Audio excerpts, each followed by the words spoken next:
me take a deep breath. Good morning, all. My name's Annette Nestler. I live in Cumberland County, New Jersey. We're the poorest county in New Jersey. Down on the bay side toward Delaware. And I decided to make a video today of my story. I'm asking that you bear with me because I really feel quite ill right now. I went to the emergency room a couple of times, and because I don't meet the medical criteria that they have on the books, it's very difficult to get any help right now. You have to fit into a certain mold based, I guess, on whatever the insurance companies say you should fit into. So, bear with me, because both physically and emotionally I do not feel well at all. I tried crisis, and they don't want to take me in as an inpatient, and they don't even have any psychiatrists available. Everything is sent out, and then an evaluation is done, and they just come back to you and tell you what's going to happen. So, anyway, I had told them that if that were the case and I couldn't get any support inpatient there, that I would do whatever I needed to do to help myself. I do get to see my doctor in Philadelphia on Wednesday, but that had to be put back because she can't take phone calls on labor and delivery floor, and you can't get emergency numbers anymore because everything is set only to direct you to 911. Again, bear with me. So I had explained to all of them I'm doing the best that I can, and it is what it is. I'm out here all alone. There is no support from anyone, no family, no friends, nobody.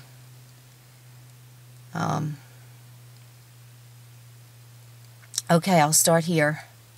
Let me get out of my vehicle. I'm sitting in my vehicle right now. Let me get out of my vehicle. And I want to turn the camera around and show you a house. That house. When I was a little girl, 7 years old, I lived in that house for a short time. Very short time. It was purchased with high hopes by my parents. My father, unfortunately, was having a very, very difficult time in his life, struggling much as I, and was going to our local church for help, seeing the pastor. His name was Father Richard Gerbino, Papa Rich, there. Well, with all we know now, needless to say, it ended in disaster. Well, my father took his life in this house. I witnessed it at 7 years old. Let's see, if you look at it's a bi-level. If you look at the right side of the house, there's a bedroom in the back there. And that is where he did. He put a bullet through his head. I was in the kitchen at the time. My father did come to me and say goodbye. He gave me a kiss on my right cheek. And he went and he put a bullet through his head. My mother ran, tried to get help, only to find blood and brains all over the wall. Tried to do what she could for us. I have a little brother. I had a little brother at the time. He's a big brother now. 3 years old then, and I was 7. I watched in horror as all this unfolded in front of my eyes that day. And I have all the documents to prove it.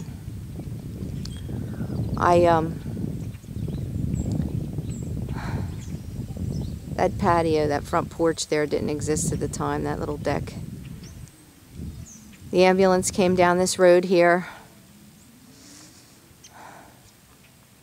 made its way down, parked in front of the house, and I watched. I ran out the front door.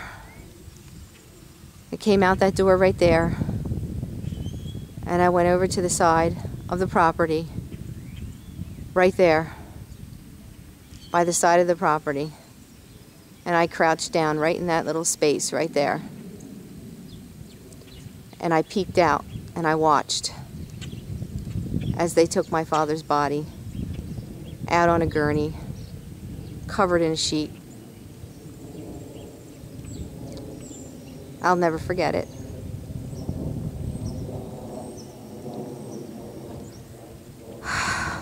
This is hard.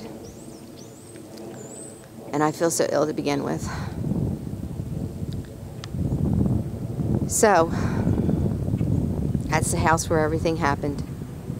God knows my mother tried to get us help. I have so many pictures from the days that she took my father over to what was called the Ancora State Hospital at the time, here in New Jersey. I have pictures of us kids, me and my little brother, playing on the playground out there, trying desperately to get my father some help. But of course, when he told the story, his story, and he talked of a priest in Vineland, the doctors at the time said to him it was not known whether he was delusional or not. And there was no belief, and it only put more pressure on him. What I'd like to do is I'd like to take everybody over to the church where this particular priest was at the time and pick up from here and show you all the parish. So we'll do that next.